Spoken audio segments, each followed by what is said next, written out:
जय हिंद दोस्तों। इसी साल नवंबर में बिहार विधानसभा चुनाव है और उसको लेकर जोरों शोर से तैयारियां हो रही है। सभी राजनीतिक पार्टी अपना प्रचार प्रसार में जुट चुकी है। लेकिन आपको पता है कि आपके साथ क्या हो रहा है? बिहार में सबसे बड़ा मुद्दा क्या है? बिहार का सबसे बड़ा मुद्दा है रोजगार, पलायन, गरीबी, शिक्षा और स्वास्थ्य। यह सबसे बुनियादी मुद्दा वहां का है और इसको लेकर इस चुनाव में विगत 1-2 साल से जनता बहुत सीरियस थी, बहुत सीरियस। ऐसा था कि इस बार सारे ने ये सोच लिया था कि इस बार इन सभी चीजों में सुधार नहीं हुआ इतने सालों में, तो अब तो वोट उन्हीं लोगों को देंगे जो ये चीज कर सकता है, पलायन रोक सकता है, स्वास्थ्य सुविधा अच्छा दे सकता है, शिक्षा व्यवस्था अच्छा दे सकता है, जो रोजगार दे सकता है, कंपनी फैक्ट्री लगा सकता है। वोट तो इस बार उसी को देना है। लेकिन क्या आपको पता है कि आपके साथ क्या गेम हो रहा है? देखिए, मैं किसी सरकार के खिलाफ नहीं बोल रहा हूं, नहीं किसी पॉलिटिकल पार्टी के खिलाफ बोल रहा हूं। मैं इन सभी मुद्दों में पढ़ना भी नहीं चाहता हूं। जो सच्चाई है वो आईना दिखा रहा हूं। चाहे आप किसी भी पार्टी के समर्थक हो, इस चीज को आप समझिए। विगत कुछ महीनों से क्या हो रहा है कि बिहार के लोगों को उलझा के रखा जा रहा है। पहले क्या हुआ, लगभग 1 साल पहले जातीय जनगणना के नाम पर लोगों को उलझा के रखा गया। लोग क्या है, जाति जनगणना कराए कि इससे फायदा होगा। इसका फायदा बहुत सारा गिनाया गया, सारी की जाति अलग अलग कर दी गई, रिपोर्ट भी आ गया। क्या उस जाति जनगणना से किसी को कोई फायदा हुआ? फायदा यही हुआ कि यही पता चला सरकार को कि किस जाति के लोग कितना है, कि कहां पर किसको टिकट दिया जा सके और कहां पर किस तरह से वोट लिया जा सके और कैसे जाति के नाम पर राजनीति की जा सके। उसके बाद जैसे उससे लोगों ने निकला, उसके बाद राशन कार्ड ई-केवाईसी के नाम पर, हालांकि ये पूरे देश में हो रहा था लेकिन खासतौर पर बिहार पर जोर दिया गया।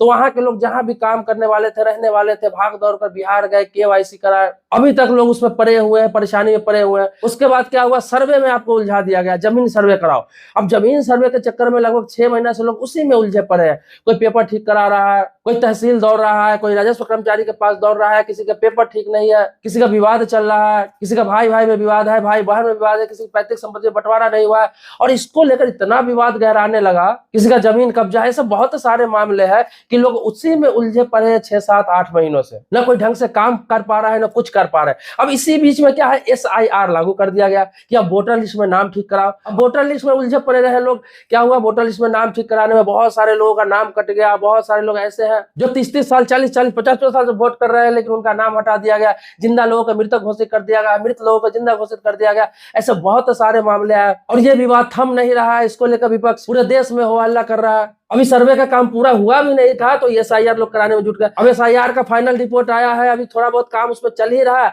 उसके बाद क्या हुआ, अब राजस्व महाअभियान चालू कर दिया गया कि आओ राजस्व महाअभियान में जिसको जो त्रुटि है ठीक कराओ जमीन से संबंधित। अब लोग पेपर लेके दौड़ रहे हैं, लोग अपना काम धाम छोड़ के दौड़ रहे हैं। पूरा सबका सत्यानाश हो गया। छोटे मोटे दुकानदार हो, छोटे काम करने वाले हो, सब बेचारे इसी में लगे पड़े हैं, आम आदमी। अब राजस्व महाअभियान खत्म होने वाला है, कुछ दिनों की बात है। तो अब क्या है, कहा गया है कि सर्वे 1 साल के लिए बढ़ा दिया गया है। अब जुलाई 2026 तक आप सर्वे करा सकते हैं। मतलब समझ रहे हैं बात की, आपको इस तरह से उलझाया जा रहा है। अभी 1-2 चीजें और ऐसी आएगी जिसमें आपको उलझा दिया जाएगा। मतलब कि 1-1.5 साल से अगर आप गेस करेंगे, गौर करेंगे, अभी बहुत सारी चीजें मैं भूल रहा हूं कि बिहार के पब्लिक को फुर्सत ही नहीं दिया जा रहा है कि आप सोच सके कि यहाँ स्वास्थ्य भी मुद्दा है, शिक्षा भी मुद्दा है, यहाँ रोजगार भी मुद्दा है, पलायन भी मुद्दा है, यहाँ कंपनी फैक्ट्री चीनी मिल सब बंद है या फिर नया खुल नहीं रहा है या फिर नया कोई रोजगार का साधन नहीं हो रहा है। लोगों को सोचने का मौका ही नहीं मिल रहा है। लोग यही सोच रहे हैं कि जल्दी जमीन का सर्वे करा लो, राजस्व महाअभियान में त्रुटि ठीक करा लो, SIR में अपना वोटर लिस्ट ठीक करा लो, ई-केवाईसी कराना, राशन कार्ड का जल्दी करा लो वरना राशन बंद हो जाएगा, जाति जनगणना करा लो, नहीं तो नहीं कराओगे तो पता कैसे चलेगा अपनी जाति का कितना लोग है, हमारी संख्या कितना है। यही सब चीजों में लोग उलझे भी पड़े हैं। लोगों का दिमाग काम ही नहीं करे। कराना है, सरकार का आदेश है, सरकार का नोटिफिकेशन है, आपको कराना है। अब करते करते क्या होगा कि 1-2 महीने में चुनाव आ जाएगा, इसी में उलझे पड़े रहेंगे, सर्वे अभियान ऐसे ऐसे एक आध और सिगुफा ला दिया जाएगा, उसमें उलझते उलझते इलेक्शन खत्म, फिर से सरकार बन जाएगी। चाहे NDA की सरकार बने, चाहे महागठबंधन की सरकार बने, किसी की भी सरकार बनेगी, उसका कोई मतलब नहीं है। जनता का बस यही सब करना है। अब वो नए लोगों की जो सरकार बनेगी, अगर नीतीश कुमार की सरकार बनी तो फिर ये सब पेंडिंग में चला जाएगा। फिर 3-4 साल कुछ नहीं होने वाला है। फिर 6 महीने जब इलेक्शन का बचेगा तो फिर उस समय नया नया सिगुफा लाया जाएगा ताकि आपको इसमें उलझा दिया जाए, सभी चीज को आप भूल जाए और क्या है, इलेक्शन के समय सिर्फ अपनी जाति धर्म देख के आप वोट लगा देंगे, फिर सरकार बन जाएगी। इसके बाद अगर महागठबंधन की सरकार बन गई, हालांकि वो भी जाति आधारित राजनीति करते हैं, तो उसकी सरकार अगर बन गई तो वो क्या करेंगे, वो भी निश्चिंत से 4-5 साल बैठ जाएंगे और इन्होंने जो जो सिगुफा छोड़ा हुआ है उसी को कंप्लीट कराएंगे, कुछ को बंद करेंगे। करते करते जब इसका भी 4 साल 4.5 साल होगा तो उस समय ये भी नया नया कुछ कुछ लाएंगे। ऐसे ही वहां यही चल रहा है, आज से नहीं चल रहा है। 15 साल RJD का सरकार रहा, जिसे लालू प्रसाद राबड़ी देवी मुख्यमंत्री रही, लगभग 15 साल। उसके बाद 20 साल से लगभग नीतीश कुमार मुख्यमंत्री है, मतलब 35 साल यही दोनों मिला के राज किए। दोनों अभी जीवित भी है, एक के बेटा सोच रहे हैं मैं मुख्यमंत्री बनूं, एक खुद सोच रहे हैं मुख्यमंत्री बनूं। नीतीश कुमार अभी खुद मुख्यमंत्री और रहना चाहते हैं। उधर तेजस्वी यादव चाहते हैं कि हमारे पिताजी तो बहुत शासन कर लिए, मेरे माताजी भी शासन कर ली, अब मैं मुख्यमंत्री बनूंगा। मतलब दोनों में सत्ता की लड़ाई चल रही है। इसमें जनता को उलझा कर रखा जा रहा है, जनता उलझा हुआ है, जनता को कुछ समझ में नहीं आ रहा है। मतलब 1-1.5 साल से काम धाम छोड़ के लोग यही कर रहे हैं, मुंबई से गाँव जा रहा है, दिल्ली से गाँव जा रहा है, बनारस से गाँव जा रहा है, बेंगलुरु से गाँव जा रहा है, कलकत्ता से, जहाँ रहने वाले बेचारे हर 1-2 महीने के बाद काम छोड़ के गाँव जाना पड़ता है कि कुछ न कुछ नया बिहार में होता रहता है।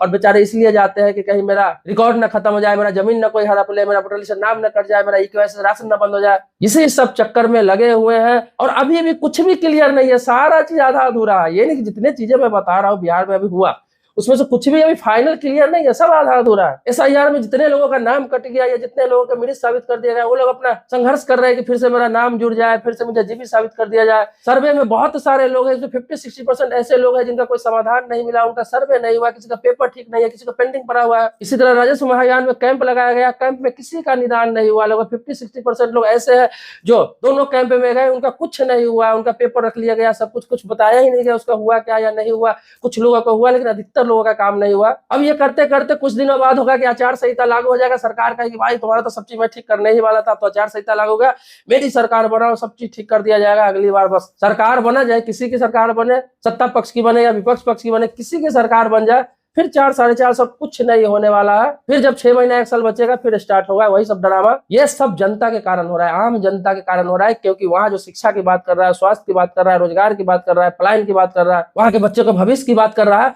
उस पर तो क्या है कि तरह तरह का FIR कर दिया जा रहा है, उस पर झूठा आरोप लगा के उसका छवि को बदनाम किया जा रहा है, जेल भेजने की उन लोगों को धमकी दी जा रही है। बिहार में राजनीति करने के लिए छल कपट बहुत जरूरी है, लोगों को बेवकूफ बना के रखना बहुत जरूरी है, और वहां के लोग इन चीजों को समझते नहीं है। जो 10-20% इन चीजों को समझ रहे हैं वो क्या कर रहे हैं, संपन्न होने के बाद बिहार छोड़ दे रहे हैं। इसलिए छोड़ दे रहे हैं कि उनको पता है कि 80% लोग यहाँ सुधर नहीं रहे हैं, हम 20% कहते कहते मर जाएंगे, हमारा पीढ़ी बर्बाद हो जाएगा। तो अक्सर देखेंगे लोग कहते हैं IAS IPS सबसे ज्यादा बिहार में निकलता है, लेकिन IAS IPS निकलने के बाद जब रिटायर होते हैं तो कितने लोग फिर बिहार लौटते हैं।